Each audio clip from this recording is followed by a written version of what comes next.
사람은 누구도 시한부 인생 살고 있습니다.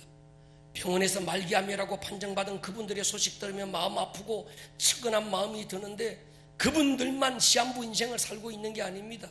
인간은 누구도 태어나는 순간부터 시한부 인생을 삽니다. 영원히 살 것처럼 살지 말고 병원에서 시한부 인생을 판정받은 사람처럼 오늘을 살면 되는 줄로 믿습니다. 그러면 삶의 태도 달라지고요, 작은 것에 감사하고요, 아웅다웅 미워하고 원수 맺고 섭섭할 게 별로 없습니다. 어떤 분이 몸이 안 좋아서 병원에 가서 건강검진했는데 며칠 후에 결과 보러 갔더니 청천벽력 같은 말을 들어요. 말기암 석 달 산다는 겁니다.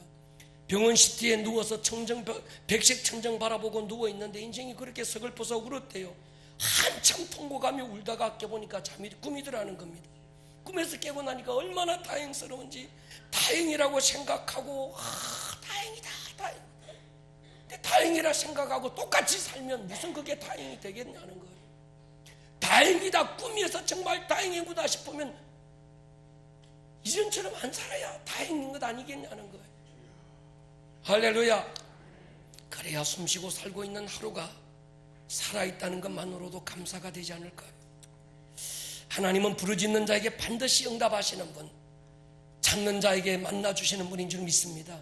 예레미야 29장에 보면 너희가 내게 부르짖으며 내게 와서 기도하면 내가 너희들의 기도를 들을 것이요 너희가 온 마음으로 나를 구하면 나를 찾을 것이요 나를 만나리라. 믿음을 가지고 있는데도 환난 만날 수 있고요, 내가 기도하는데도 원치 않게 고난 당할 수도 있습니다. 그렇다고 낙심할 필요 없습니다. 그때야말로 주님 품을 파고들어야 될 시간인 줄 믿습니다. 환난의 때야말로 주님을 찾는 시간인 줄로 믿습니다. 내 한계에서 포기하지 마십시오. 하나님을 여러분의 깃발로 삼으십시오. 하나님을 여러분의 배경으로 삼으십시오.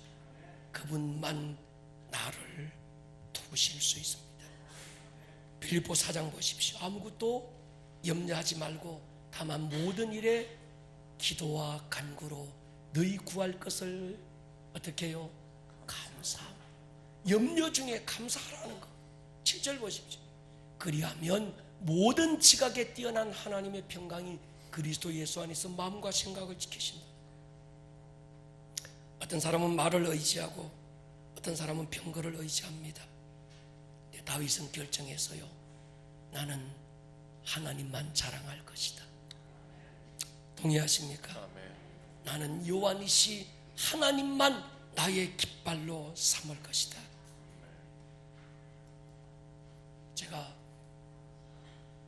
다음 주가 이제 10편 23편 강의인데 10편 23편 설교를 써내려가다 보니까 이게 보통 주일날 설교가 A4 용지 11장인데 이게 20장이 넘어가고 30장이 넘어가는 거예요.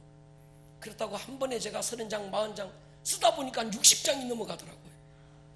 이거 한 번에는 못하겠다, 4번을 끊어가야 되겠다. 그러면서 하나님이 제 안에 주신 특별한 감동이 뭔가 하면, 이 목사, 하나님이 너의 목자니? 돈이 네 목자 아이가? 양에게 목자는 없으면 죽는 거야. 너 하나님 없으면 죽니? 하나님을 나의 목자라고 말하면서 돈이 네 목자는 아니니? 하나님도 내 목자인데요, 돈도 내 목자예요, 이러고 살지는 않니?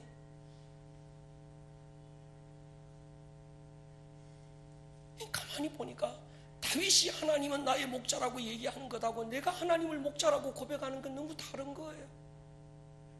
다윗은 하나님이 나의 목자라고 얘기할 때 다윗은 목자와 양이 어떤 관계인지 아는 겁니다.